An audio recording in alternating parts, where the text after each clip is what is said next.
चलिए, numerical start करने से पहले कुछ पॉइंट्स आपको नोट कराना है मुझे।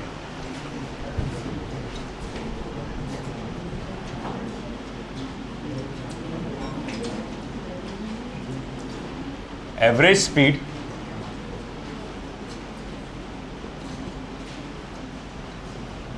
RMS speed and most probable speed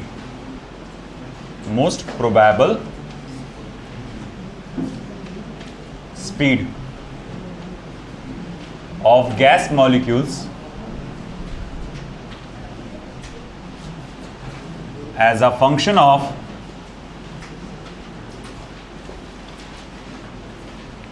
temperature can be given as average speed का formula as a function of temperature under root of 8p pi by rho. ये तुम्हारे को डेरिवेशंस है नहीं तुम्हारे सिलेबस में, या फिर इसको 8RT अपॉन पाई m।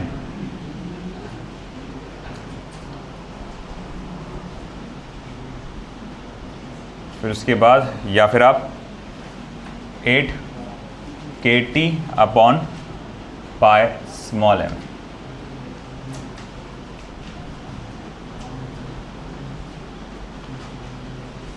फिर उसके बाद RMS speed,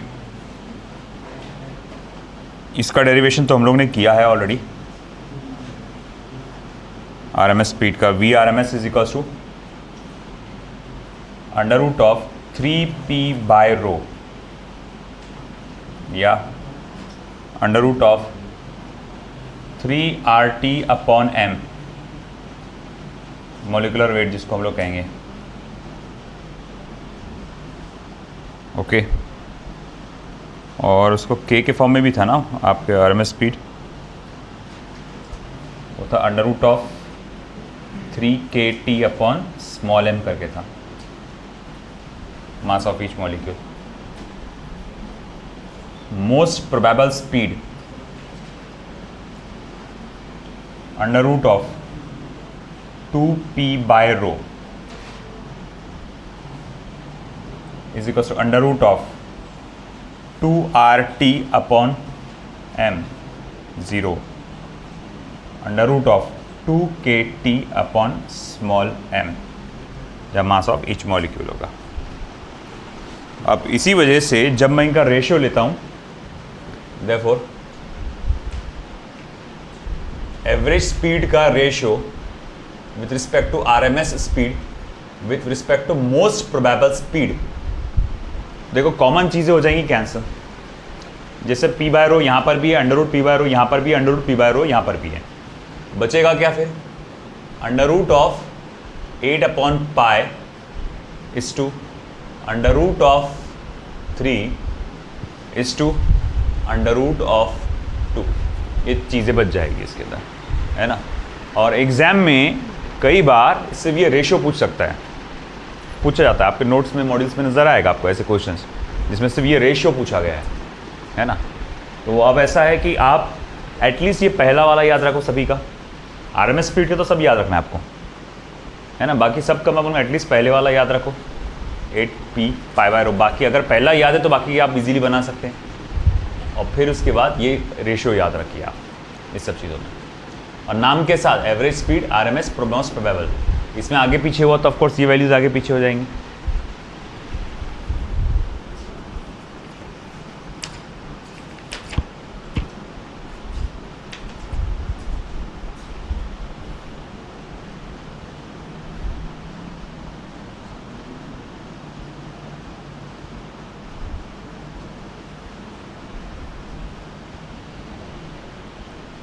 next point,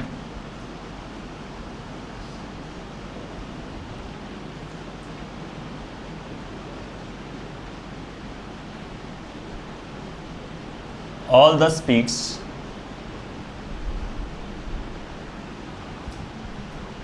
can be related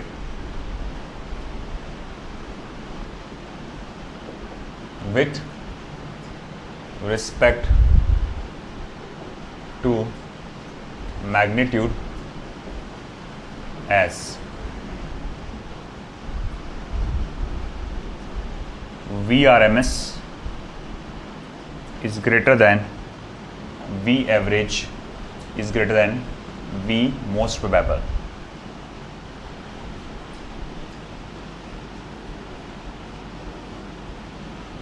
Graphically, it can be represented as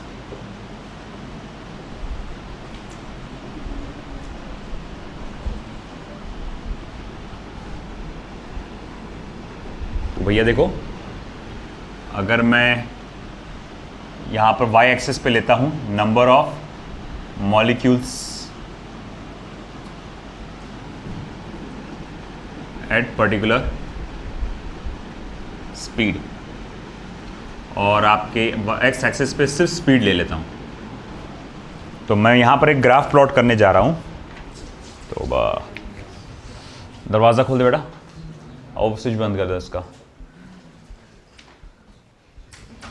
और आया तो वहाँ पर ही आया वो स्पॉट। थोड़ा लेफ्ट में ले सकता हूँ। तो ग्राफिकली अगर हम देखा जाए तो उसको ऐसा लिख सकते हैं, थोड़ा इधर ले लेता हूँ मैं वो।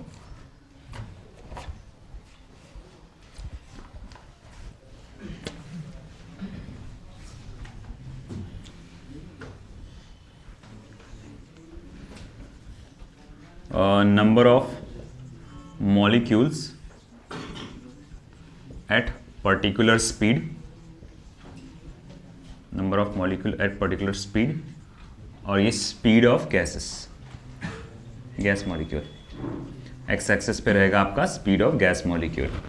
अब देखो बेटा, अभी अभी हमने क्या देखा, सबसे पहले तो मैंने आपको कुछ फॉर्मूले बताया कि आप एवरेज स्पीड का फॉर्मूला ये बता सकते हैं, आरएमएस स्पीड का फॉर्मूला ये हो सकता है, मोस्ट प्रोबेबल स्पीड का फॉर्मूला ये हो सकता है ना। ये आपने अलग अलग फॉर्मूले देखे।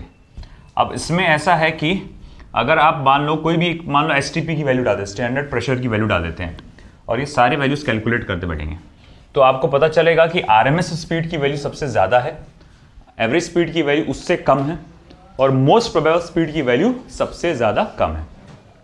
अब हम लोग जानते हैं किसी भी अगर वेसल में मैं गैस मॉलिक्यूल्स को देखता हूं और उनकी स्पीड के इसका ग्राफ प्लॉट करता हूं, तो उसके स्पीड का ग्राफ कुछ ऐसा बनता है।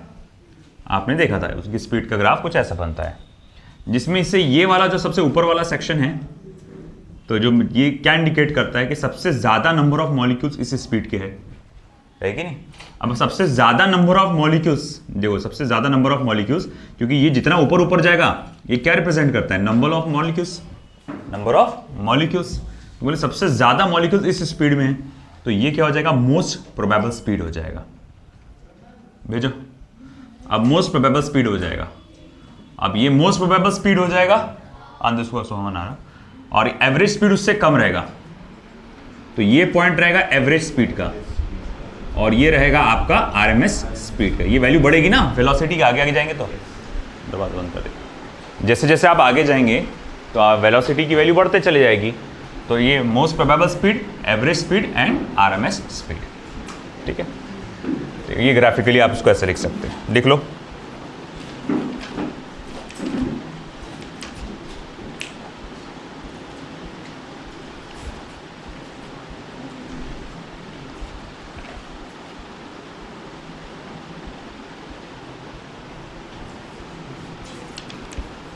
Not so important.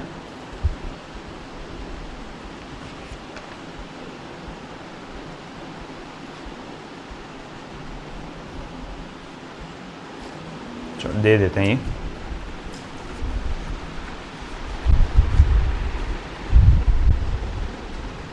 तीसरा पॉइंट जो बताऊंगा मैं, effect of temperature on velocity distribution, effect of temperature on velocity distribution।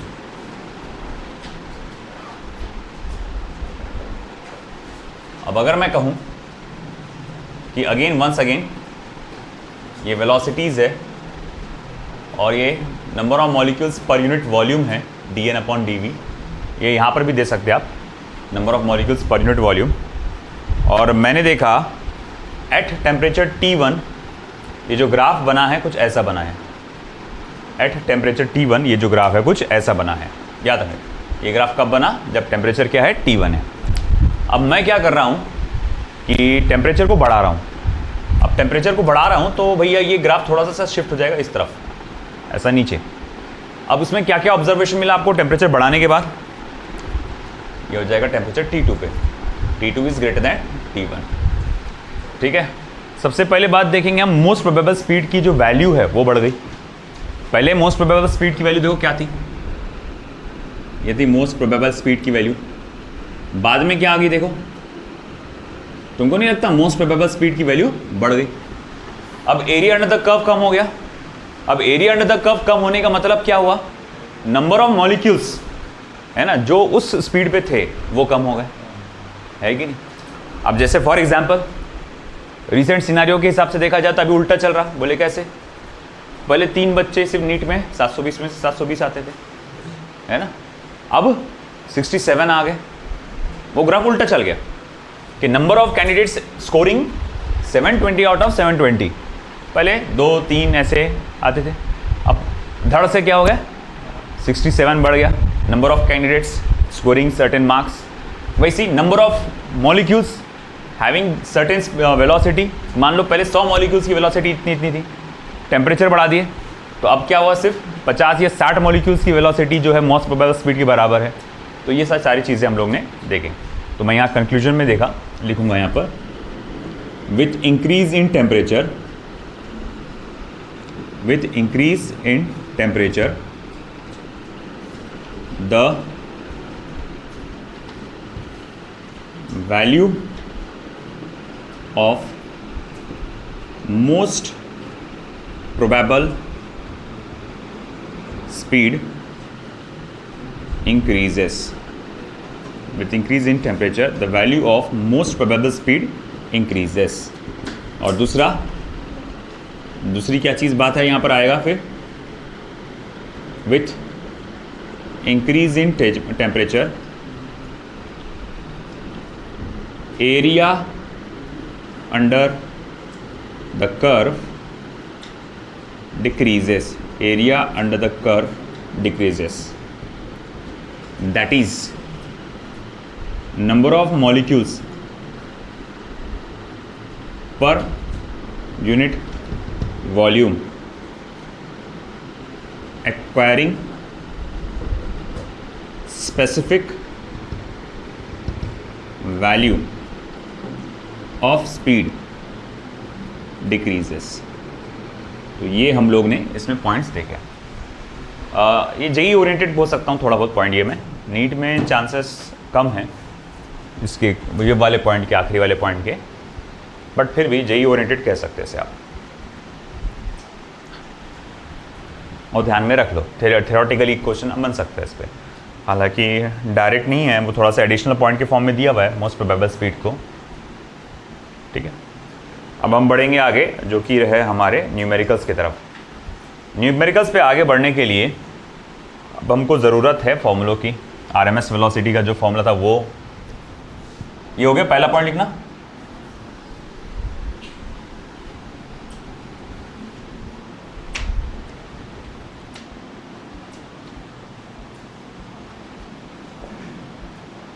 P equals to 1/3 rho VRMS का स्क्वायर, ये एक फॉर्मूला बना था।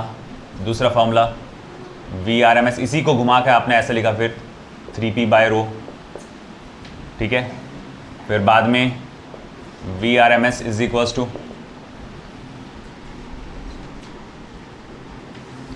3RT upon m0, 3RT upon m0। चौथा VRMS is equals to √ 3kT upon small m, है ना, मास of each molecule, इस तरह से। पांचवा VRMS is equals to 3 NKT upon mass of gas, number of molecules से अगर मैं मल्टीप्लाई डिवाइड कर दूँ तो मास ऑफ गैस। ये कुछ फॉर्मूले हम लोग ने देखे थे आरएमएस वेलोसिटी की, कल हमने इसको डिराइव किए थे। आज हमें क्या करना है, इन्हीं फॉर्मूले पे बेस्ड न्यूमेरिकल्स देखना है। चलिए फिर स्टार्ट करते हैं न्यूमेरिकल्स भी। ये हो गया।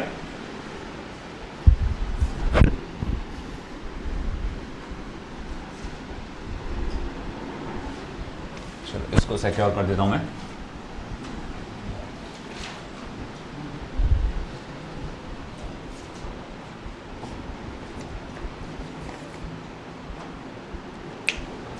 तो first example, calculate the ratio of mean square speed at 30 Kelvin and 120 Kelvin. Calculate the ratio of mean square speed at 30 Kelvin and 120 Kelvin. याद रखे, ये मीन स्क्वायर स्पीड है, रूट मीन स्क्वायर स्पीड नहीं है, मतलब VRMS का क्या आएगा, स्क्वायर। चलो ठीक है, अब हम लोग देखेंगे, मान लो VRMS जिसको सिर्फ V से भी इंडिकेट किया जा सकता है, इसका जो फॉर्मूला होता है √3RT/m0 होता है, 3RT/m0। आप ये लेना, ये लो फॉर्मूला, ये लेना, ये लो, दोनों में से कोई भी एक लो। मगर दोनों में आप एक बात देखेंगे कि VRMS इस डायरेक्टली प्रोपोर्शनल टू क्या है, टेम्परेचर है ना। तो मैं लिखूंगा, देखो, therefore V1/V2 is equals to, फिर √, क्या आएगा, T1/T2। अब V1 का स्क्वायर अपॉन V2 का square is equals to T1/T2। अच्छा, T1 कितना है आपका बेटा, 30 Kelvin, और T2 कितना है बेटा, 120 Kelvin। 31 जा और ये 4 जा, तो देखो मैं बोलूँगा V1 का स्क्वायर अपॉन V2 का square is equals to 1/4। This is it. V1 का स्क्वायर प्लस V2 का स्क्वायर इज इक्वल्स टू 1/4, क्योंकि ये मीन स्क्वायर वेलोसिटी की बात है, रूट मीन स्क्वायर नहीं है, तो इसीलिए मैंने इसको स्क्वायर लेना पड़ा रूट हटाने के लिए। नेक्स्ट, ये वाला पार्ट हो चुका होगा, बीच का कॉलम सभी का।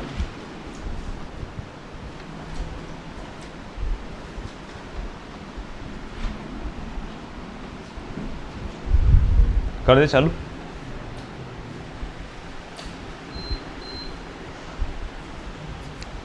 नेक्स्ट,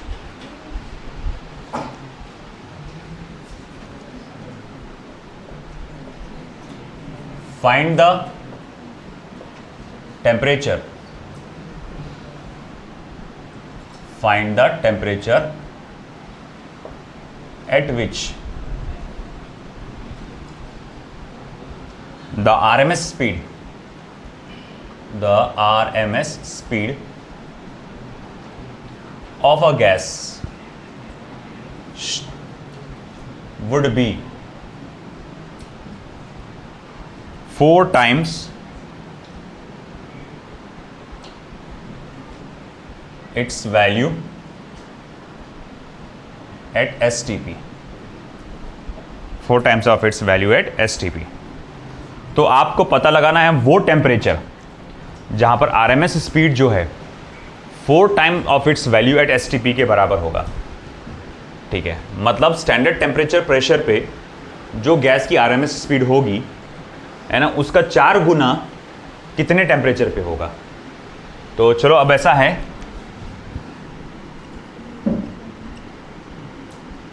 लेट एट STP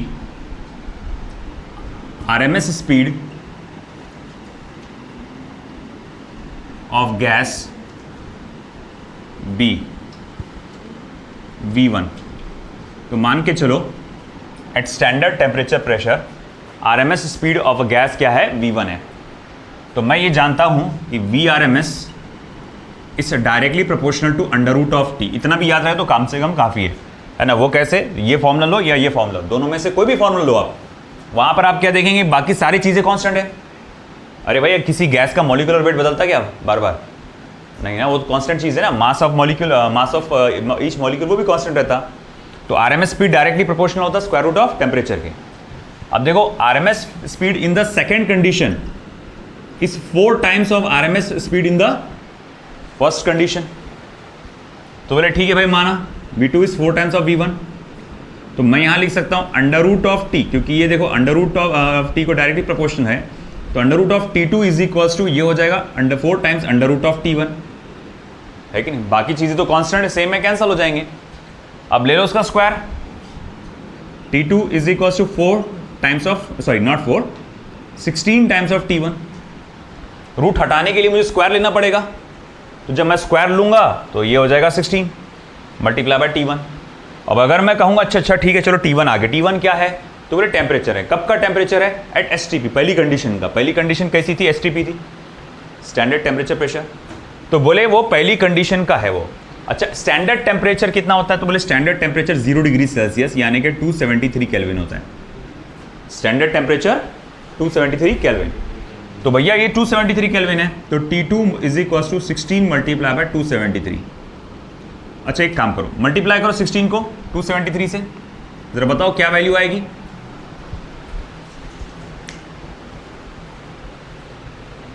करो मल्टीप्लाई और बताओ क्या आएगी वैल्यू।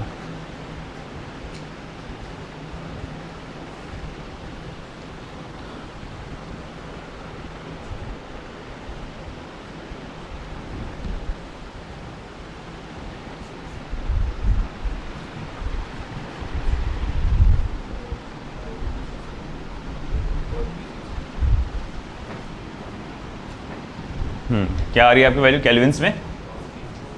4368 केल्विन आना चाहिए। तो 4368 केल्विन, ये आ गया केल्विन। सेल्सियस में कितना आएगा? सेल्सियस में -273 करो,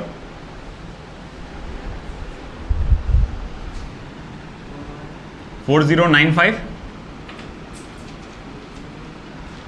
273 माइनस करके देखो, 4095 degree Celsius.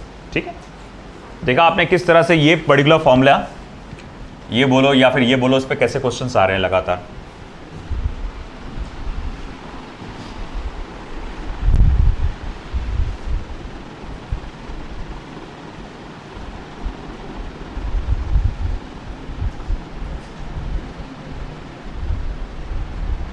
If mass of each molecule of a gas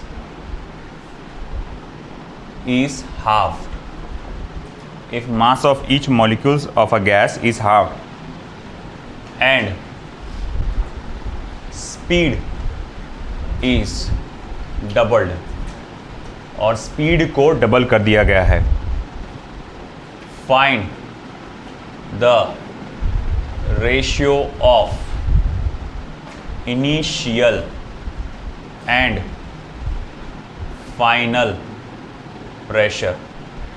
तो इनिशियल एंड फाइनल प्रेशर का आप हमें रेशियो बताइए।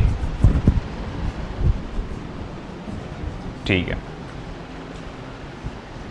if mass of each molecule of a gas is halved and speed is doubled, find the ratio of initial and final pressure।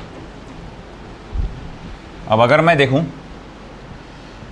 जैसा कि देखो ये वाला फॉर्मूला देखो, VRMS is equals to 3P/ρ। मैं ये वाला फॉर्मूला देखता हूं,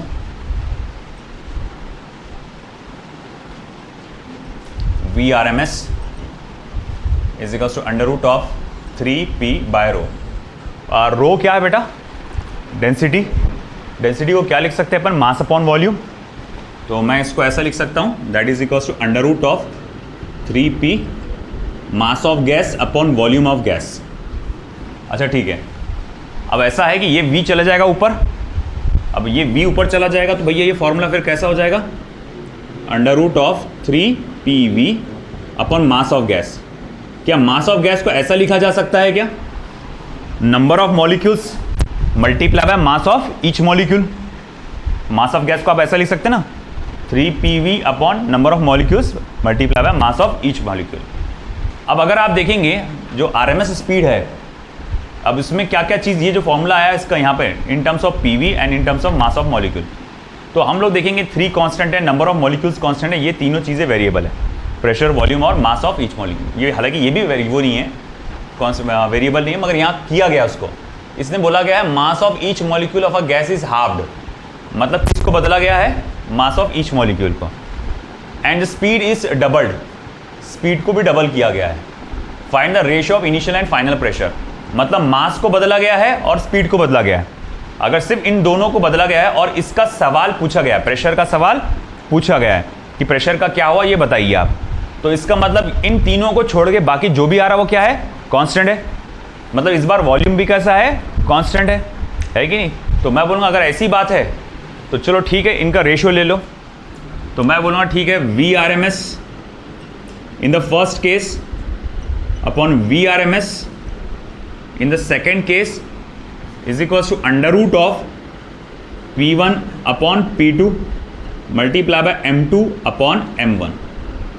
ठीक है, अब यहाँ पर क्या दिया हुआ है, मास of each molecule of a gas is halved, मतलब सेकेंड कंडीशन में क्या किया गया, M2 को हाफ ऑफ M1 किया गया, M2 को क्या किया गया, हाफ ऑफ M1, यानी M1 को क्या लिख सकता मैं, 2 टाइम्स ऑफ M2 लिख सकता, ठीक है वो लिख दूंगा मैं। और साथ में क्या लिखा हुआ है, एंड स्पीड इज डबल्ड, यानी RMS speed in the second condition is 2 times of RMS speed in the first condition. तो मैं V2 की जगह लिखूंगा, फिर ये फॉर्मूला ऐसा जाएगा, V R M S in the first condition और 2 multiply by V R M S in the first condition. ये V R M S in the second condition को यानी V2 को मैंने 2 टाइम्स ऑफ V1 कर डाला, यानी 2 times V R M S in the first condition. चलो ठीक है भाई, फिर P1 अपॉन P2। अब क्या है, यहाँ पर क्या दिया था कि मास को आधा किया गया एक मॉलिक्यूल के मास को, तो M2 is equals to half of M1, तो आप M1 के जगह 2 टाइम्स ऑफ M2 डाल सकते हैं। तो बोले ठीक है, मैं M2 की जगह 2 टाइम्स ऑफ M2 लिख, M1 की जगह 2 टाइम्स ऑफ M2 लिख दे रहा हूँ। अब सेम चीज़ों को करो कैंसिल, ये गया ये गया ये गया ये गया, बचा क्या 1/2, फिर ये ऐसा बचेगा 1/2 is equals to under root of P1 upon P2 multiply by 1/2। अब ले लो इसका स्क्वायर लेने पर क्या हो जाएगा, ये हो जाएगा 1/4 is equals to P1 upon P2 multiply by 1/2। इसका रूट हट जाएगा, ये बढ़ जाएगा। अब देखो 2 1 ज़ा 2 2 ज़ा, तो फिर मैं यहाँ लिख सकता हूँ therefore P1 upon P2 is equals to 1/2। तो this is it, P1 upon P2 क्या हो गया बेटा, 1/2 हो गया। This is the ratio.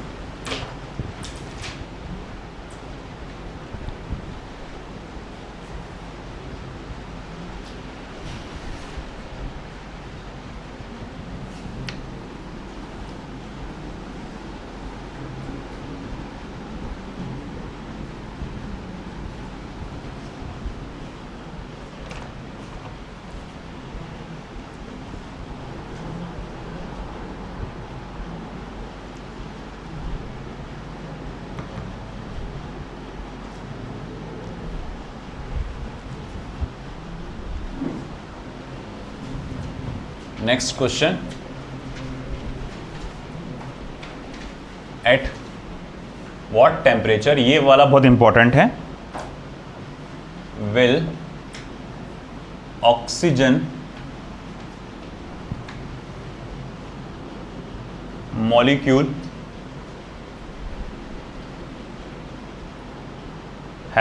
molecules have same RMS speed, will have same RMS speed as helium molecule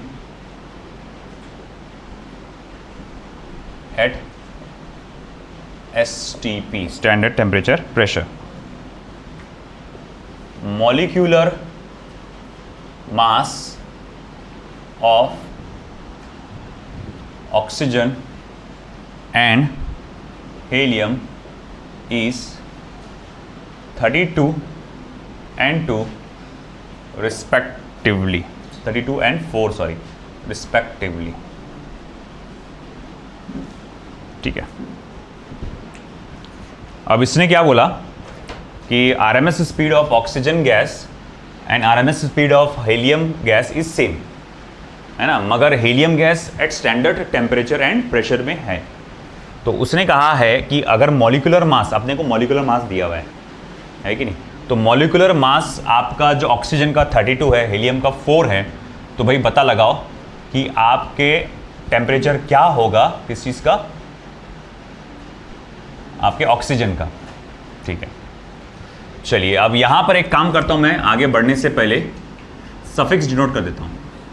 जो सफिक्स 1 रहेगा वो मैं ऑक्सीजन के लिए इस्तेमाल करूँगा, और जो सफिक्स 2 रहेगा वो मैं हीलियम के लिए इस्तेमाल करने वाला हूँ। ये पहले डिनोट कर देना, अगर बोर्ड एग्जाम में रहेगा ना तो पहले डिनोट करके रख देना, और नीट में तो बस कम से कम तुम इतना लिख दो, 1 बोले तो O2 और 2 बोले तो हीलियम, कम से कम इतना तो भी कर देना नीट में, अपने ध्यान में रहने के लिए कि 1 कौन है 2 कौन है। ठीक है भाई, तो आरएमएस स्पीड का फॉर्मूला जिसमें टेम्परेचर भी आ जाए, टेम्परेचर चाहिए ना, अच्छा टेम्परेचर भी चलेगा, प्रेशर भी चलेगा, हाँ, मगर मॉलिक्यूलर वेट आना चाहिए, मॉलिक्यूलर मास आना चाहिए। तो मॉलिक्यूलर मास तो ये है फॉर्मूला 3 kT, है ना, ये फॉर्मूला है हमारे पास मॉलिक्यूलर मास से जुड़ा हुआ, क्योंकि देखो यहाँ पर नहीं 3RT/m0, ये है मॉलिक्यूलर मास वाला, ये हमारा 3RT/m0। तो अब ऐसा है कि ठीक है, ये वाला फॉर्मूला अगर मैं ये यूज़ करता हूँ, VRMS = 3RT/m0, तो भाई अगर ऐसा है तो यहाँ पर आप लिखेंगे V1 = V2, यानी आरएमएस स्पीड दोनों की सेम बोली गई है ना। तो मैं बोलूँगा ठीक है भाई, ऐसी बात है, तो 3RT1/m1 = 3RT2/m2। अब 3R और 3R हो गया कैंसिल, और रूट भी हट जाएगा, तो बचेगा क्या, सिर्फ T1/m1 = T2/m2। चलो ठीक है, अब अपने को मेन टारगेट क्या है, T2 निकालना या ऑक्सीजन का निकालना, और T1 निकालना मेन टारगेट आपका, ऑक्सीजन का टेम्परेचर चाहिए ना। तो T1 = क्या हो जाएगा फिर, m1/m2 × T2। तो T1 = m1 बोले तो क्या है, mass of oxygen, molecular mass of oxygen जो कि 32 दिया हुआ है। m2 बोले तो क्या है, मॉलिक्यूलर मास ऑफ हीलियम जो कि 4 दिया हुआ है। और T2 बोले तो क्या है, टेम्परेचर किसका, हीलियम का, कब, STP स्टैंडर्ड टेम्परेचर प्रेशर, जो कि कितना होता है 273 केल्विन होता है। अब देखो यहाँ पर इसको डिवाइड करो, फिर ये हो जाएगा 8 × 273, करो फिर आगे कैलकुलेट, 8 × 273 कितना होता,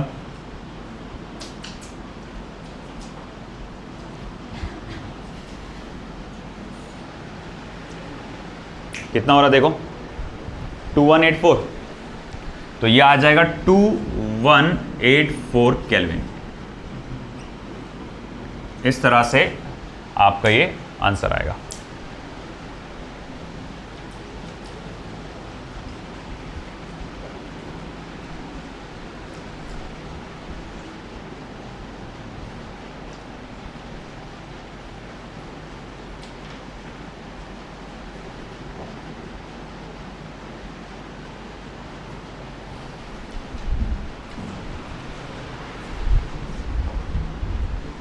next,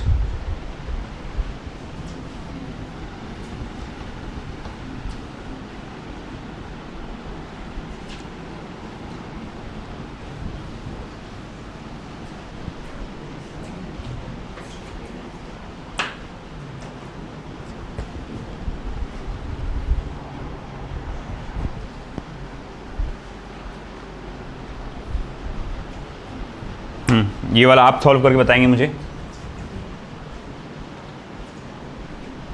compare the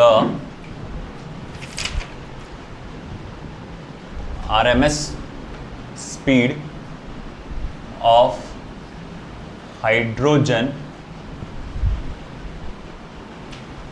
molecule at 127 degrees Celsius with RMS speed of oxygen at 27 degree Celsius.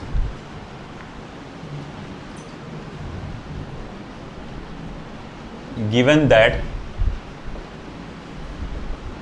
molecular weight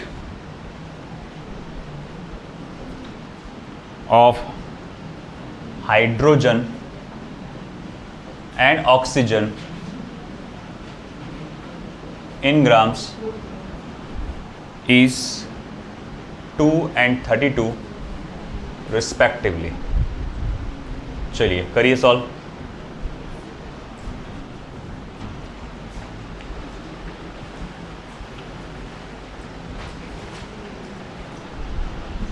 सिर्फ इस बार आपको रेशियो लेना, कंपेयर करना मतलब क्या करना पड़ता बेटा, रेशियो लेना पड़ता। तो आरएमएस स्पीड का रेशियो लेना है आपको। दो चीज़ें वेरिएबल है उसमें, एक टेम्परेचर और एक है मॉलिक्यूलर मास। पिछली बार आरएमएस स्पीड को इक्वेट किए थे आपने, वही फॉर्मूला, वही लगेगा फॉर्मूला भी।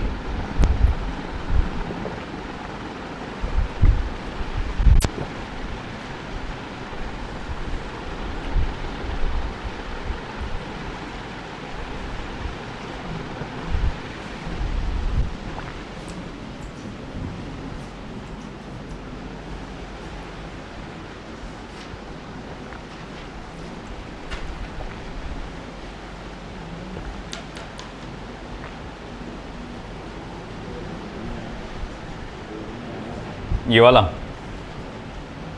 चलो अच्छी बात है।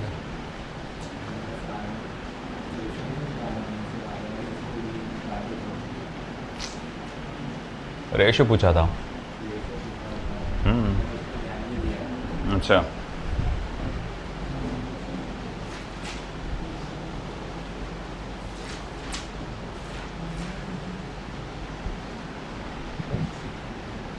फॉर्मूला यही है सामने। इस बार रेशियो लेना है V1 upon V2 is equal to under root of T1 upon T2 multiply by M2 upon M1। Suffix 1 जो है हाइड्रोजन के लिए, सफिक्स 2 जो है ऑक्सीजन के लिए।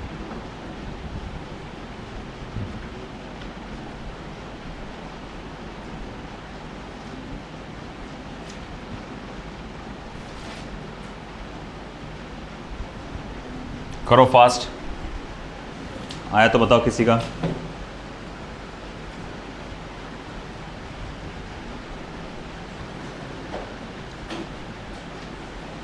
बोलो बोलो, आया?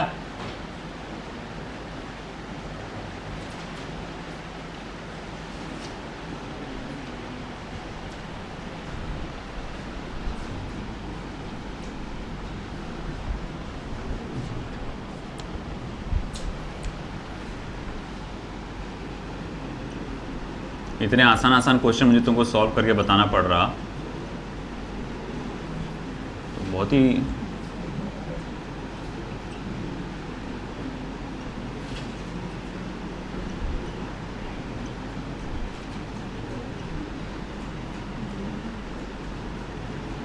VRMS is equals to under root of 3RT upon M0.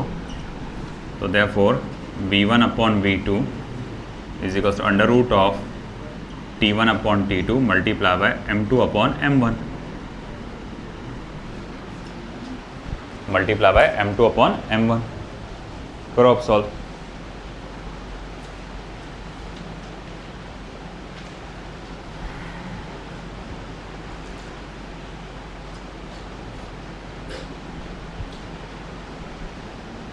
Kelvin में डालना, डिग्री सेल्सियस में मत डालना भैया,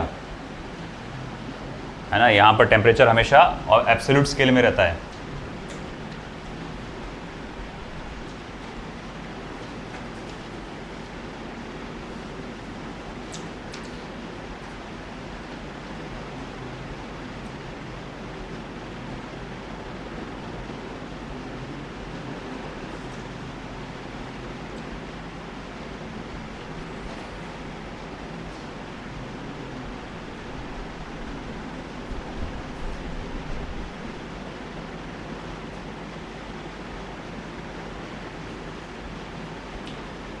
हुआ?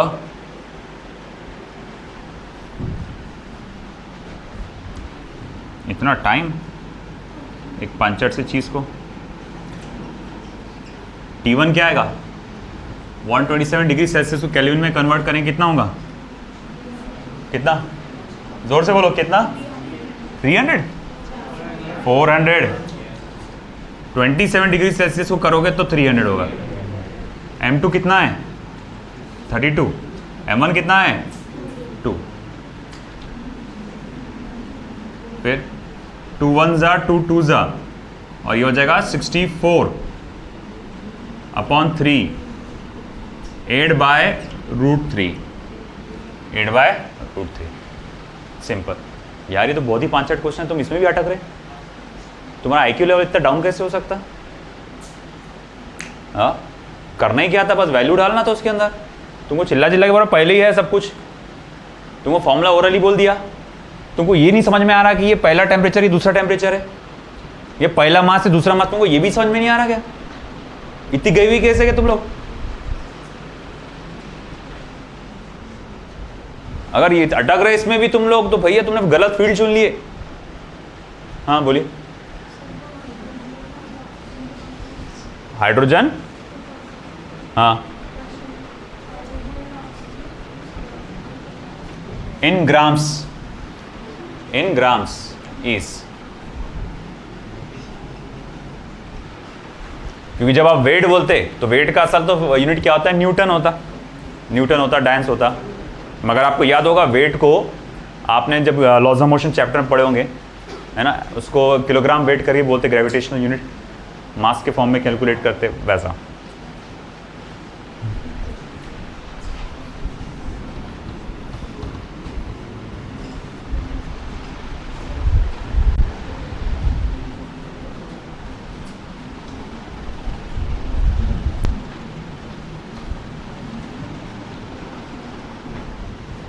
हाँ, 4-5 साल पहले जब मैं रिपीटर्स बैच लेता था तो उसमें 1 से 2 बच्चे आए थे ऐसे, है ना, जिनके सामने फॉर्मूले थे, सब कुछ था, उसको वैल्यू डाल के सॉल्व करके नहीं आ रहा था। तो हम लोग मजाक उड़ा के हंसते थे उनका कि अरे ये इसको देखो ऐसा है, ये रिपीट कर रहा हो, उसको इतना तक की नहीं आता करके, है ना। अब यहाँ लाट का लाट में कोई इसी दिख रहा। कुछ करो उस बात में बारे में थोड़ा सा, है। इंग्लिश तो सबको समझती ना, जहाँ तक मुझे लगता।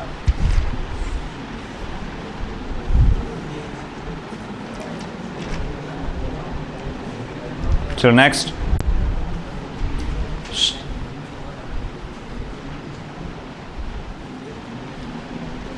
a gas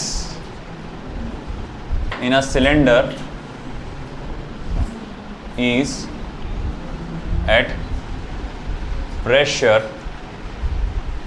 capital P if the masses of all molecules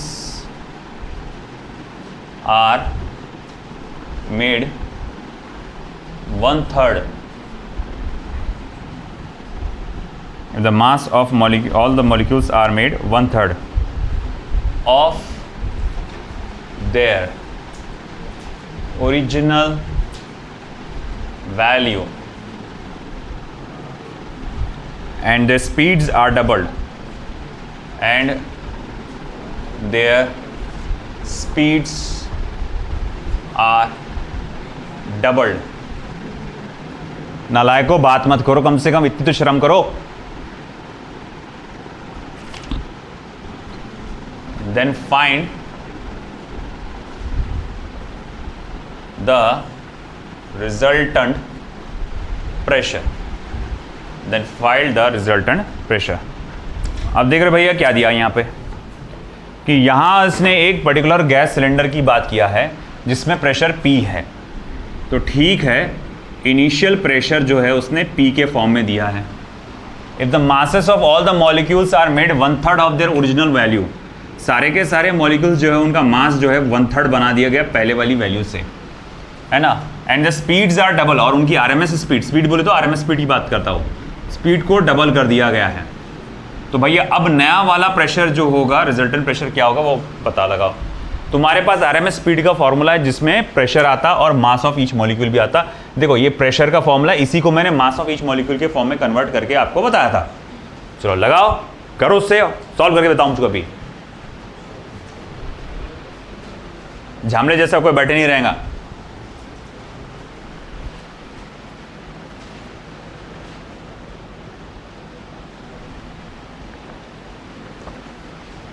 सबसे पहले तो आरएमएस स्पीड का फॉर्मूला बनाओ जिसमें मास ऑफ ईच मॉलिक्यूल भी आ जाए। प्रेशर तो है मगर इसको कन्वर्ट करो और मास ऑफ ईच मॉलिक्यूल आ जाए उसमें, ऐसा बना फॉर्मूला।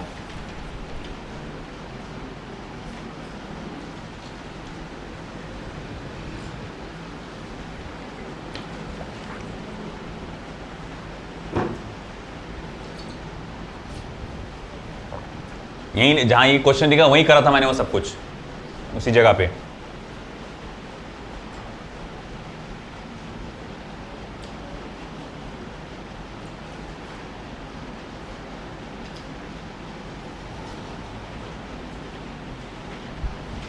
जब तक दूसरा क्वेश्चन रेडी करता मैं इधर।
आया क्या? पहले तो तुम्हारे को फॉर्मूला बनाने का टास्क है तुम्हारा। Under root of 3p by rho करके तुम्हारे पास फॉर्मूला है, तुमको डायरेक्ट याद नहीं आएगा, है ना। अगर याद आएगा तो 3pv अपन capital N into small M formula था वो, देख लो अच्छे से। डेंसिटी को क्या लिख सकते हैं अपन? मास अपॉन वॉल्यूम। तो मैं डेंसिटी को लिख सकता हूँ मास अपॉन वॉल्यूम, ये वॉल्यूम जाएगा ऊपर, तो V R M S is equals to under root of 3pv upon m। अब ये क्या है बेटा? मास कैपिटल M क्या है? मास ऑफ कंप्लीट गैस है, पूरी की पूरी गैस का मास है ना। और गैस में क्या है? बहुत सारे छोटे छोटे पार्टिकल्स या मॉलिक्यूल्स है। तो मैं बोलूँगा ऐसे कितने मॉलिक्यूल है? n। तो बोले पूरी गैस का मास कितना होगा फिर? तो आप लिखेंगे V R M S is equals to under root of 3pv upon capital N into small m, है ना। ये फॉर्मूला आएगा। अच्छा ठीक है भाई, मान लिया ये हमारे पास फॉर्मूला आ रहा है 3pv capital N into small m। Okay, अब ऐसा है कि ठीक है, अब मैं यहाँ पर मुझे क्या है? P2 की वैल्यू निकालना है। मैं लूँगा V1 upon V2 is equals to, देखो 3 constant, N constant, V constant, सिर्फ क्या बदला गया? मास ऑफ ईच मॉलिक्यूल और आरएमएस स्पीड को बदला गया, प्रेशर को पूछा गया है। तो V1 upon V2 is equals to under root of P1 upon P2 multiply by M2 upon M1। चलो करो सॉल्व ये।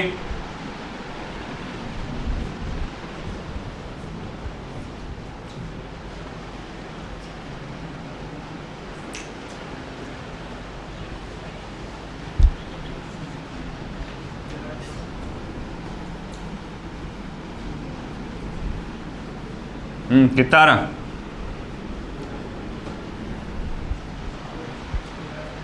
3/2 टाइम्स ऑफ P, 4, 3/4 आ रहा क्या?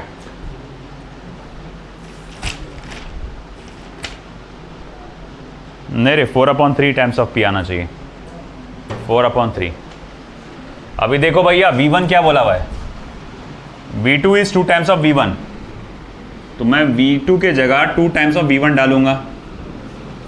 और भैया बाद में P1 तो सिर्फ P बोला, P2 निकालना है, अब इसने क्या बोला, m2 is 1/3 times of m1, तो m1 की जगह क्या डाल सकते तुम, 3 टाइम्स ऑफ m2। तो मैं m2 को जैसे का तैसे m1 की जगह 3 टाइम्स ऑफ m2 डालूंगा। अब चीज़ों को कैंसिल करो, हाँ जी हाँ जी हाँ जी कैंसिल हो गया। अब है कि क्या 1/2 is equals to p/p2 multiply by 1/3। भैया ये तो रूट के अंदर कैद है, उसको आज़ाद करना पड़ेगा। आज़ाद करने के लिए क्या करेंगे, स्क्वायर करो। तो स्क्वायरिंग करने के बाद क्या हो जाएगा, वो 1/4 p/p2 is not equals to multiply by आपका 1/3।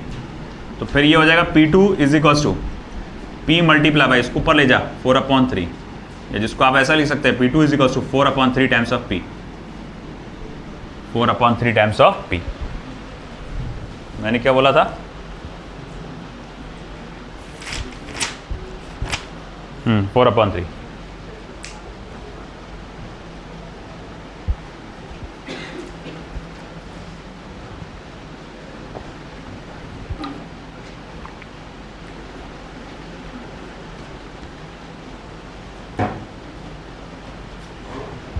उठा दो मुश्तबा।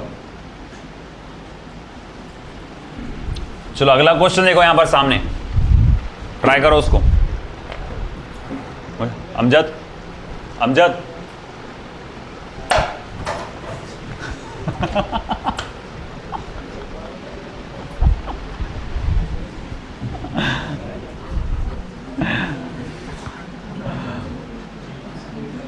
तो RMS speed of hydrogen molecule eight standard temperature pressure, आपको क्या क्या दिया गया है, आपको स्टैंडर्ड प्रेशर की वैल्यू दी गई है और डेंसिटी की वैल्यू दी गई है और आरएमएस स्पीड पूछा गया। एकदम चिल्लर ये वाला कोई फॉर्मूला लगेगा इसमें।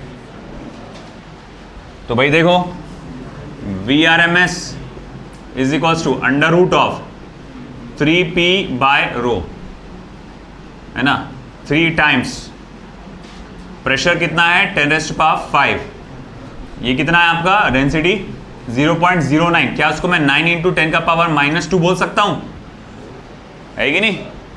ठीक है भाई, 3 1 जा 3 3 जा। तो अब ये क्या बच गया आपका, यहाँ हो गया 10⁻⁷/3। चलो ठीक है, मान लिया।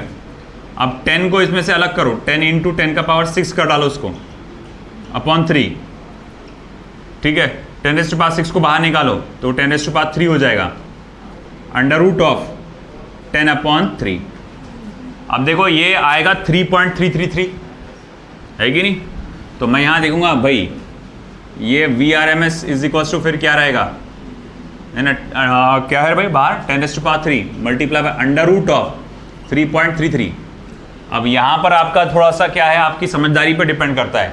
अगर ये क्वेश्चन आया नीड में तो तुमको देखना पड़ेगा इनमें से कौन सा ऑप्शन है जिसकी वैल्यू √of 3.33 के सबसे नज़दीक है। जैसे देखो 2 2 जा 4 हो जाता, बड़ा हो जाता, और 1.5 का स्क्वायर क्या होता 2.25 हो जाता। 1.8 का स्क्वायर क्या होता, चेक कर, 1.8 का स्क्वायर करो रे भाई, स्क्वायर करके देखो क्या आएगा।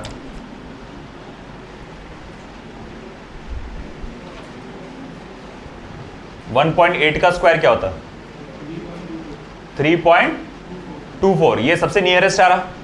तो अगर भाई ये मेरे नीट में होता तो मैं क्या करता, इसका कैलकुलेशन ऐसा लिख देता 1.8 × 10⁻3 यानी कि 1800 के आसपास ये होता आपका नीट के हिसाब से।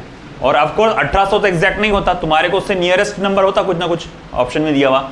जैसे इसका एक्चुअल आंसर जो है वो है 1838, ये एक्चुअल आंसर है 1838 मीटर पर सेकंड। ये तो सिर्फ मैंने क्या बताया, अप्रोक्सीमेट के हिसाब से बताया, है कि नहीं? आपको डायरेक्ट ये लिखना है 1838। याद रखें नीट में कैसे करना है इसको।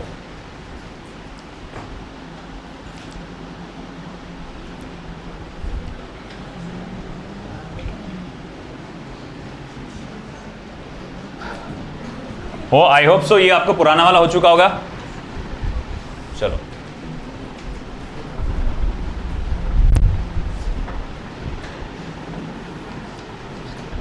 Next question,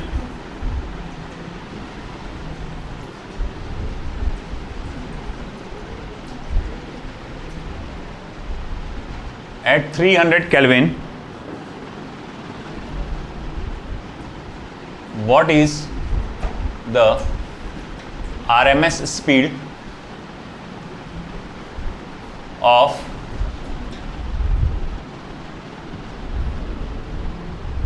helium atom? Question mark.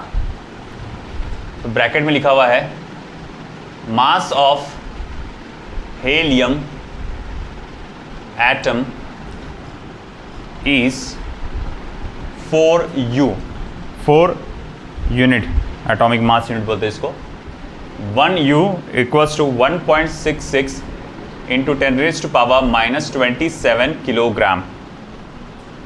फिर उसके बाद Boltzmann constant is equals to 1.38 into 10⁻⁻23 joule per kelvin. ये आपके पास फॉर्मूला है. अब देखो यहां पर मास ऑफ ईच मॉलिक्यूल आपको दिया गया है, आपको टेम्परेचर दिया गया है.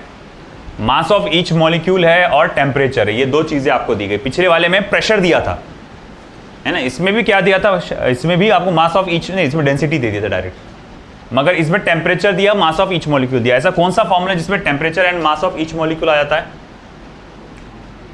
Fourth one. नबील दरवाजा खोल दे. टेम्परेचर आया, मास ऑफ ईच मॉलिक्यूल आ गया, तो मैं ये फॉर्मूला इस्तेमाल करूंगा. तो चलिए सॉल्यूशन पे जाएंगे. VRMS is equals to under root of 3kT upon small m. दरवाजा बंद कर बेटा proper. 3kT upon small m. अब वैल्यू लगाओ वहां पर.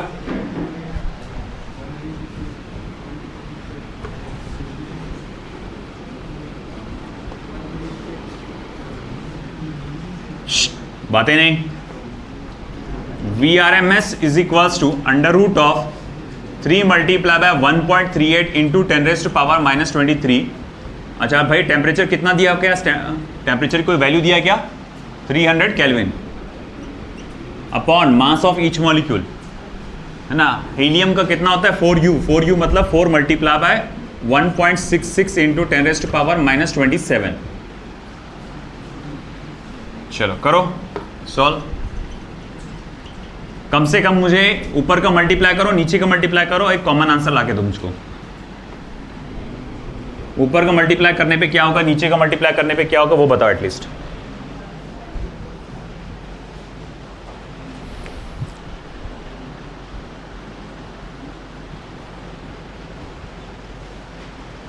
ऊपर का मल्टीप्लाई करने पे क्या होगा, नीचे का मल्टीप्लाई करने पे क्या होगा, वो बताओ.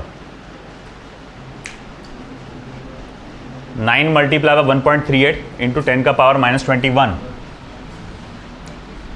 9 मल्टीप्लाई बाय 1.38 इंटू 10⁻⁻21 ऊपर न्यूमरेटर में. अब 9 को 1.38 से मल्टीप्लाई करो, बताओ क्या आ रहा.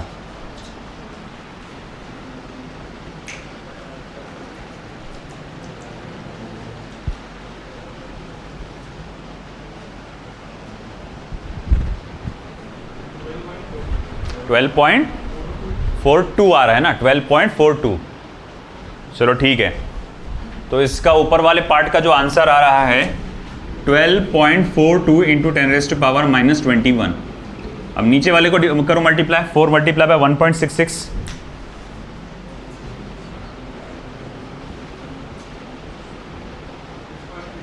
6.64. तो 6.64 इंटू 10⁻⁻27. ठीक है. अब आगे ये लॉग बुक का काम आ गया. फिर पहले तो आप क्या करेंगे, -21 को +27 से ऐड करेंगे, है ना. वो हो जाएगा 10⁻6, वो बाहर निकलेगा 10⁻3. फिर बाकी का कैलकुलेशन आपको लॉग बुक से करना पड़ेगा. मैं डायरेक्ट फाइनल आंसर बता देता हूँ उसका फाइनल आंसर रहेगा 1368 metre per second. Therefore VRMS is equals to 1368 metre per second. VRMS is equals to 1368 metre per second. आया क्या समझ में?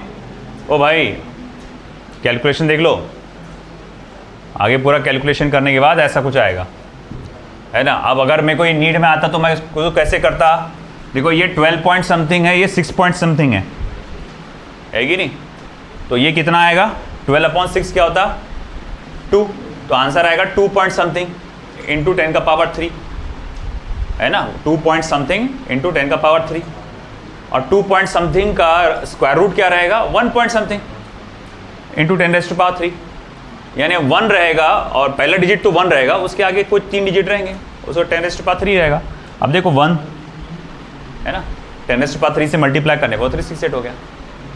तो ऐसा आपको ऑप्शन को नीट में पहचानना पड़ेगा, नीट में जेई में, है ना, वहाँ तो वो यूज़ नहीं कर सकते आप लोग बुक। चलो ये हो गया ना भाई।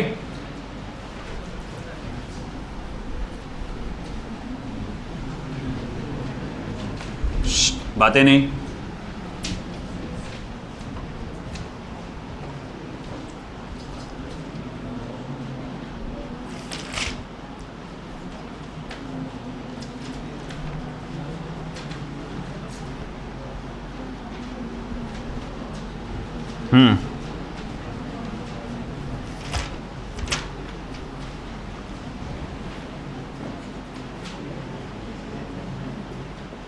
At what temperature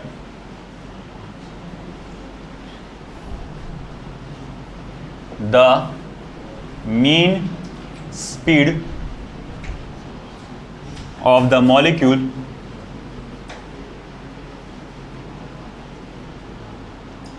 of hydrogen gas equals the escape speed from earth। भैया देखो गौर से क्या पूछा उसने, मीन स्पीड, कहाँ गए मीन स्पीड लिखा हुआ ये, हाँ मीन स्पीड। मीन स्पीड म्हणजे काय है, एवरेज स्पीड, है ना। और कौन से मॉलिक्यूल की बात किया उसने, हाइड्रोजन गैस। तो भैया ठीक है, किस स्पीड पर हाइड्रोजन गैस की, या सॉरी किस मीन स्पीड पर हाइड्रोजन गैस की, उसकी जो वैल्यू है एस्केप स्पीड के बराबर हो जाएगी। अब ये देखो यहाँ पर एवरेज स्पीड बोला, है ना, और वो टेम्परेचर के बारे में पूछा उसने। अब अभी थोड़ी देर पहले अपन ने वो यहाँ पर नोट बोर्ड लिखाया था मैंने, तो मैंने average value velocity as a function of temperature लिखाया था। देखो नोट में लिखा होगा average velocity as a function of temperature, दिखा क्या फॉर्मूला है, √8 RT/πm, है ना। तो ये एवरेज वेलोसिटी का फॉर्मूला है √8 RT/πm। चलो ठीक है, क्वेश्चन नंबर 1। अब याद करो पिछले ज़माने की बात, है ना, पिछले जन्म की बात, जब तुमने ग्रेविटेशन चैप्टर नाम का एक, हाँ ये πm0 मॉलिक्यूलर मास, ठीक है ना, जिस वक्त तुमने क्या देखे थे, ग्रेविटेशन नाम का चैप्टर देखे, तो उसमें एक एस्केप स्पीड करके था। एस्केप स्पीड का फॉर्मूला √g/r है, आसान वाला यही फॉर्मूला है ना। कंडीशन क्या दिया इसने यहाँ पे कि गैस की एवरेज स्पीड किसके बराबर हो गई, एस्केप स्पीड के बराबर हो गई, as per condition, as per given condition. तो as per given condition average speed जो है वो एस्केप स्पीड के बराबर है। तो मैं यहाँ लिखूंगा ठीक है भाई, √8 RT/πm0 is equal to √g/r। अब देखो भाई स्क्वायर रूट दोनों में आ गया, आजू बाजू में हटा दो सारे को, स्क्वायर रूट को कैसे हटाएंगे, स्क्वायर ले लो दोनों साइड का, तो 8 RT/πm0 is equal to g/r। Capital T जो हमारा मेन टारगेट है उसको छोड़ के सबको उधर भेजो, है ना। और भैया देखो ये आर और ये आर कैंसिल मत करना यार, भाई एक काम करता हूँ मैं इसको स्मॉल आर का डालता हूँ मैं, वो रेडियस ऑफ अर्थ है ना, और वो यूनिवर्सल ग्रेविटेशनल कांस्टेंट है, नहीं तो बोले अरे सर कैंसिल हो गया आर, है ना। चलो स्मॉल आर का डालता रेडियस ऑफ अर्थ को, तो capital T is equals to πm0 g into small R upon 8 into capital R. तो भाई देखो पाई की वैल्यू 3.14। अच्छा ठीक है, किसकी बात बोला उसने, मॉलिक्यूलर मास ऑफ किसका है वो, हाइड्रोजन कितना होता 2 ग्राम आता, 2 × 10⁻³ डालना पड़ेगा, फिर 2 × 10⁻³ ग्राम में आता ना, वो किलोग्राम में कन्वर्ट करना पड़ेगा। जी की value 9.8, radius of earth 6400 kilometre, यानी 64 × 10⁵ 8 मल्टीप्लाई बाय 8.314, ठीक है। तो बहुत मामूली सा कैलकुलेशन है कि नहीं। वो कैलकुलेशन करने के बाद जो तुम्हारा आंसर आएगा वो आएगा 11863.9। 11863.9 केल्विन, 11863.9 केल्विन। अब ये जो वैल्यू है जिसको अप्रोक्सीमेशन में है ना, अप्रोक्सीमेशन में 11800 भी बोला जाता है, अप्रोक्सीमेशन में 11800 केल्विन ये तक के भी बोला जा सकता है ना। अब ये वैल्यू याद रखो, डायरेक्ट याद रखो।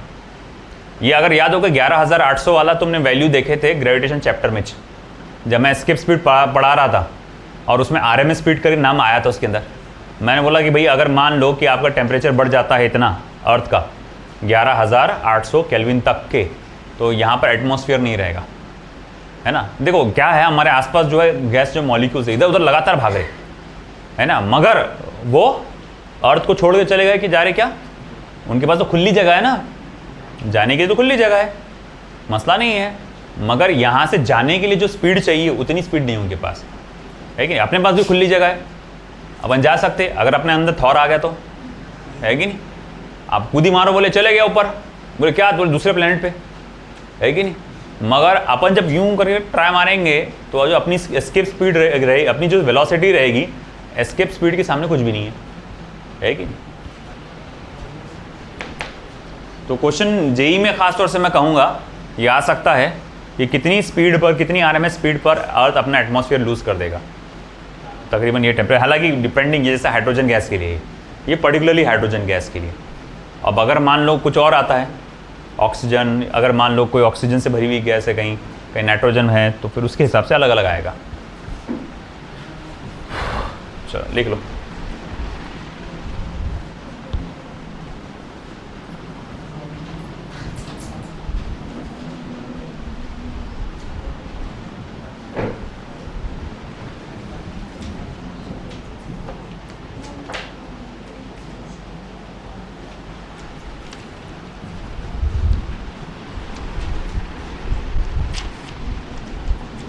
Next question, find the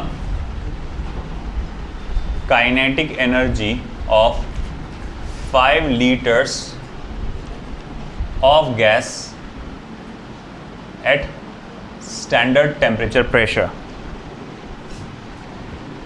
Given standard pressure is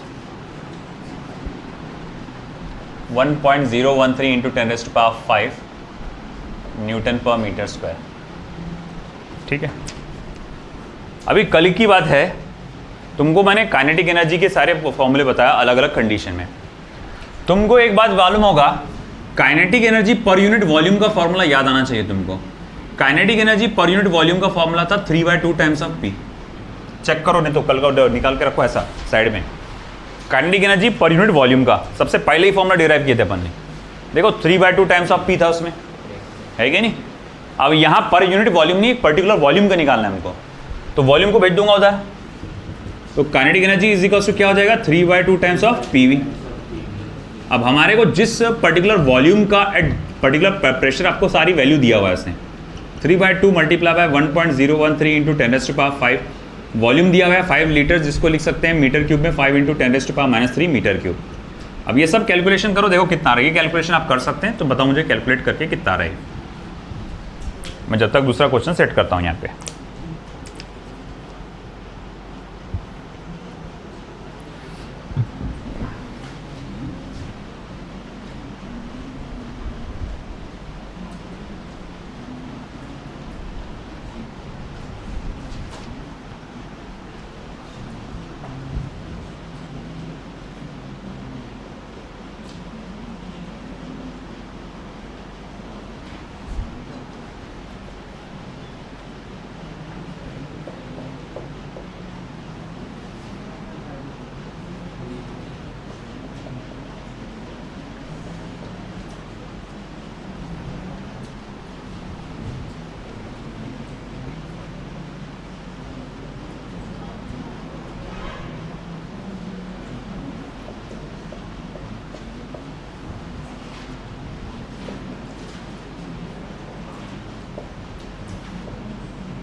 आया क्या? कितना आ रहा? 7.597 इंटू 10⁻² जूल्स। ठीक है ना, दैट्स करेक्ट। चलो अब ये वाला देखो।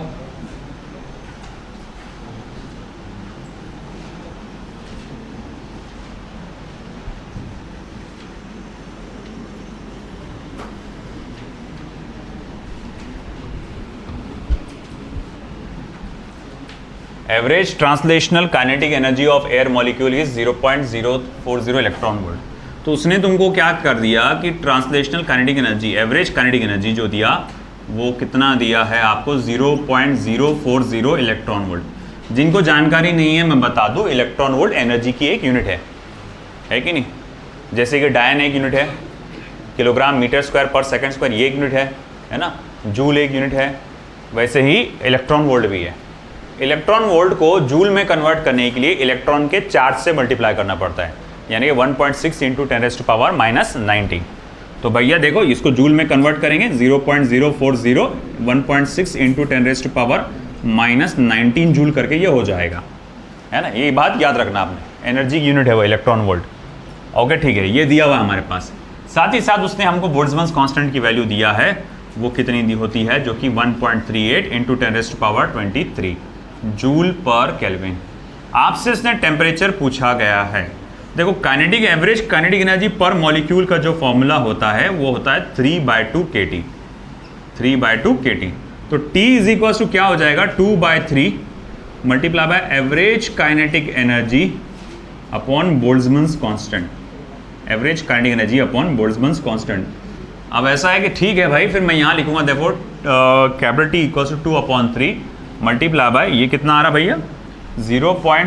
अच्छा एक काम कर, डेसिमल को प्रॉपर 1-2 डिजिट सरका देता मैं, तो 4 इंटू 10⁻⁻², ये -21 हो जाएगा। फिर तो ये हो जाएगा 6.4 इंटू 10⁻⁻21 डिवाइडेड बाय 1.38 इंटू 10⁻23। अब कुछ लोग बोल रहे होंगे भैया ये क्या कर डाले तुमने। देखो डेसिमल को 1-2 डिजिट में इधर सरकाया, डेसिमल को 1-2, तो क्या हो जाएगा? 4 इंटू 10⁻⁻², 10⁻⁻², 10⁻⁻19 से मल्टीप्लाई होगा तो क्या बनेगा? 10⁻⁻21। 4 मल्टीप्लाई होगा 1.6 से तो क्या बनेगा? 6.4, और फिर हो जाएगा 6.4 इंटू 10⁻⁻21। अब रही बात, ठीक है, नीचे नीचे नीचे नीचे कौन है? Boltzmann constant 1.38 into 10⁻20। अरे पावर तो आड़ा तेरा चले जा रहा।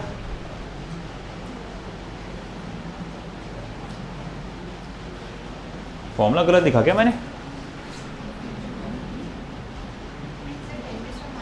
हाँ -23, सॉरी ये बोलूँ मैं -23। तो देखो -21 प्लस -23 हो जाएगा, ये प्लस ऊपर जाके प्लस हो जाएगा। तो भाई therefore T is equal to क्या हो जाएगा? अरे भाई 2/3 6.4 अपॉन 1.38 इंटू 10⁻⁻, ये +2 हो जाएगा। अब आपको फर्दर कैलकुलेशंस करना है, तो देखो फर्दर कैलकुलेशन करने के बाद क्या वैल्यू आती है? तो टेम्परेचर की वैल्यू आ जाएगी 309.178 309.178 केल्विन। 309.178 केल्विन।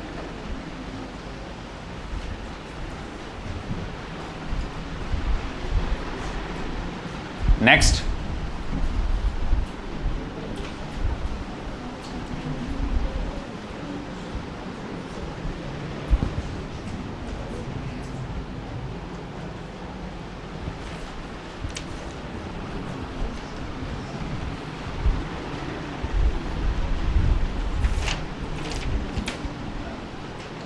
स्टेट बोर्ड का है, बोर्ड एग्जाम में आ सकता है। Calculate the average molecular kinetic energy, average molecular kinetic energy, calculate the average molecular kinetic energy. पहले आपको निकालना है पर किलो मोल, फिर दूसरा आपको निकालना है पर किलोग्राम, और तीसरा आपको निकालना है पर मॉलिक्यूल, ठीक ना, एवरेज काइनेटिक एनर्जी किस चीज का, of oxygen at 127 degree Celsius, comma, given molecular weight of oxygen is 32, comma, capital R equals to 8.31 joule per mole per Kelvin, and Avogadro's number Na is 6.02 into 10 raised to power 23 molecules per mole। चलिए लिखिए,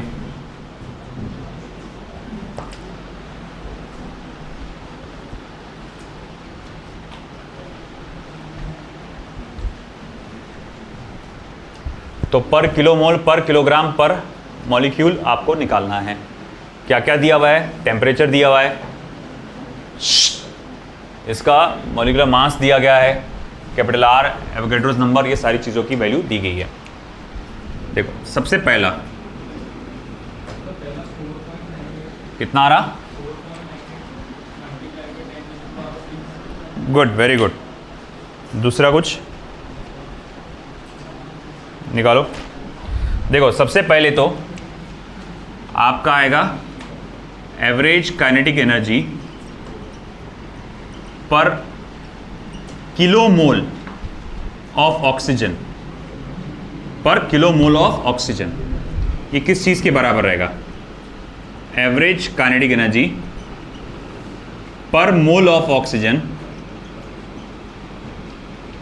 multiply by 1 kilogram, या फिर 1 kilo, या 10⁻³ बोलेंगे आप simply.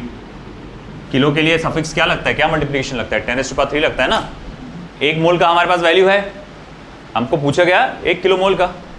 अब आपको याद होना चाहिए पर मोल का फॉर्मूला क्या है, वो है 3/2 times of RT multiply by 10⁻³, यानी 3/2 multiply by 8.314 multiply by temperature कितना है भाई, 127 डिग्री सेल्सियस, जो कि हो जाएगा 400 केल्विन इंटू 10⁻³। अब ऐसा है कि ये वैल्यू कैलकुलेट करने पे क्या आने वाली है फिर, 4.986 10⁻⁶, 4.986 10⁻⁶ जूल पर किलो मोल, जूल पर किलो मोल, ये पर किलो मोल की वैल्यू होगी। पुराना क्वेश्चन हो गया सभी का। फिर अगला,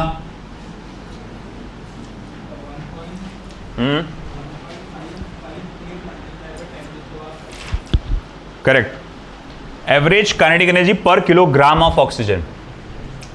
तो दूसरे इसमें हमसे क्या बोला गया है, एवरेज काइनेटिक एनर्जी पर किलोग्राम ऑफ ऑक्सीजन। अब एवरेज काइनेटिक एनर्जी पर किलोग्राम ऑफ ऑक्सीजन कितना होगा भैया, तो 3/2 RT अपॉन मॉलिक्यूलर मास, याद आया, पर यूनिट मास, पर किलोग्राम बोले तो पर यूनिट मास, तो 3/2 RT अपॉन m0, ठीक है, और 10⁻³ देना पड़ेगा उसको। तो भाई अब वैल्यू जो आ रही है, कुल मिला के जो वैल्यू आएगी 1.558 इंटू 10⁵, ठीक है ना, क्योंकि 3/2 RT की तो वैल्यू है मेरे पास, 3/2 RT की वैल्यू है ना 4.986, उसको सिर्फ m0 से क्या करना है, डिवाइड करना है। और m0 की वैल्यू कितनी है आपको दिया हुआ, मॉलिक्यूलर मास नाम दिया होगा एटलीस्ट, कम से कम नाम दिया क्या उसने, ये क्या ऑक्सीजन, ये 32 है ना, 32 से डिवाइड करना है इसको बस, ये m0 है ना। चलिए तीसरा, पर मॉलिक्यूल, तो average kinetic energy per molecule of O2 is equal to 3/2 RT upon Na, यानी कि एवोगेड्रोज नंबर।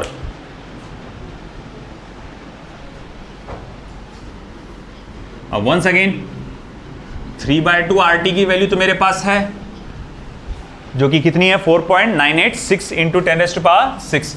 3/2 RT की वैल्यू है, पहले ही निकाल के बैठा सबसे पहले मैंने 4.986 इंटू 10⁻6। एवोगेड्रोस नंबर से इसको डिवाइड करना है 6.02 इंटू 10⁻23, है ना। तो फिर वो कितनी हो जाएगी 8.282 इंटू 10⁻21 जूल पर मॉलिक्यूल, और ये जूल पर किलोग्राम इसका यूनिट। ठीक है, ठीक है। चलिए अब आखिरी क्वेश्चन, ये एनसीईआरटी का है।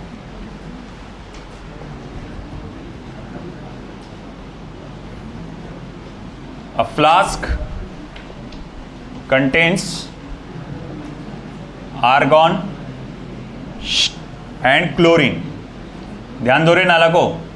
A flask contains argon and chlorine in the ratio 2:1 by mass. In the ratio 2:1 by mass. Full stop. The temperature of mixture. The temperature of mixture is 27 degrees Celsius. Obtain the ratio of, सबसे पहले क्या, average kinetic energy per molecule, average kinetic energy per molecule. दूसरा root mean square speed, यानी कि VRMS, इसका ratio निकालना है आपको। Of the molecules of two gases, of the molecules of two gases. Atomic mass of argon, atomic mass of argon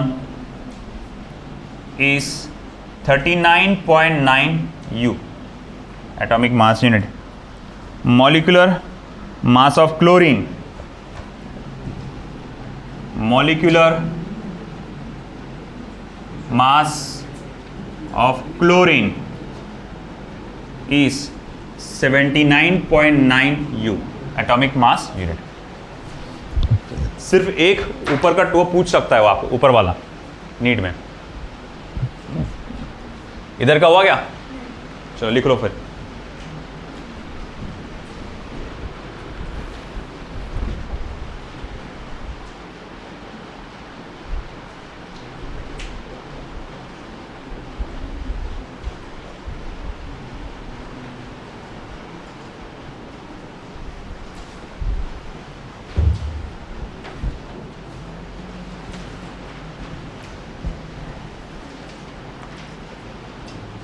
argon और chlorine की बात किया उसने, मासेस का उनका रेशियो दिया गया है 2:1, ठीक है। काइनेटिक एनर्जी का रेशियो पूछा है उसने, और साथ ही साथ आपको रूट मीन स्क्वायर का रेशियो पूछा है उसने। टेम्परेचर सेम बोला, ये सबसे इंपॉर्टेंट बात है। देखो मिक्सचर का जो टेम्परेचर है उसने बताया कि 27 डिग्री सेल्सियस है मिक्सचर का टेम्परेचर। मिक्सचर का टेम्परेचर 27 डिग्री सेल्सियस है, मतलब दोनों का है वो, आर्गॉन का भी और क्लोरीन का भी टेम्परेचर 27 डिग्री सेल्सियस है ना। तो अगर मैं फॉर्मूला बनाऊंगा सबसे पहले काइनेटिक एनर्जी पर मॉलिक्यूल का, तो वो क्या होता है 3/2, अभी तो लिखा अपन ने पर मॉलिक्यूल, ये 3/2 RT/Na है ना। अगर आप देखेंगे R = Na × K, 3/2 KT होता हूँ, ये फॉर्मूला देखो 3/2 Na × K डालो, upon Na into T, Na cancel, 3/2 kT Boltzmann constant है ना, तो 3/2 kT होता। अब तुम देखो नोटिस करो काइनेटिक एनर्जी सिर्फ किस पर डिपेंड कर रहा, अरे भाई फॉर्मूला देखो kinetic energy of each molecule का सिर्फ और सिर्फ किस पे डिपेंड कर रहा है, टेम्परेचर पे। बाकी सारे के सारी चीजें कैसी है, कांस्टेंट।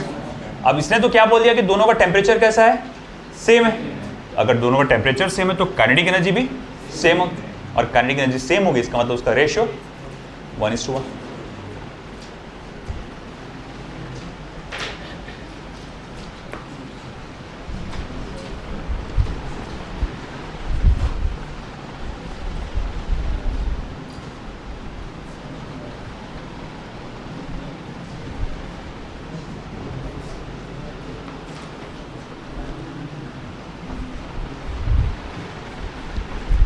ठीक है, since the mixture of temperature is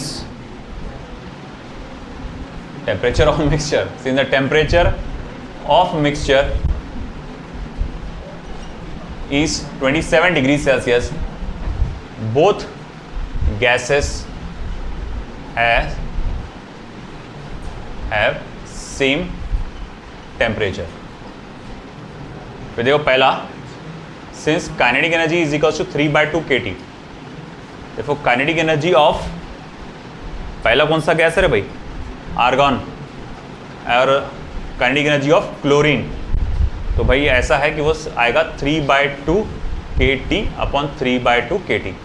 क्योंकि ये सेम है तो ये कैंसिल होकर क्या हो जाएगा, 1:1। ये पहला आंसर। अब दूसरा, रूट मीन स्क्वायर की वैल्यू पूछा है, आरएमएस वेलोसिटी की वैल्यू पूछा है उसने।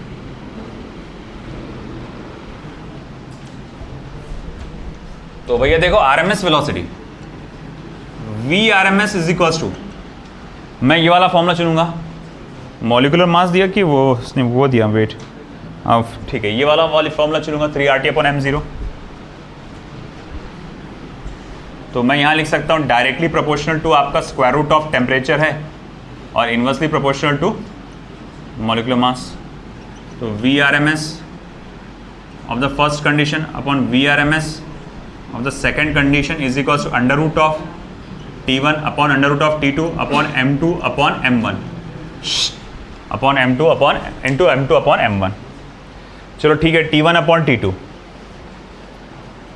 टेम्परेचर तो दोनों का सेम निकला, टेम्परेचर तो दोनों का कैसा है, सेम, तो टेम्परेचर सेम है तो ये तो कैंसिल हो जाएगा, सिर्फ M2 अपॉन M1 का रेशियो लेना पड़ेगा। M2 कितना है 79.9 U और ये कितना 39.9 U, तो ये हो जाएगा 79.9 अपॉन 39.9, है ना 39.9।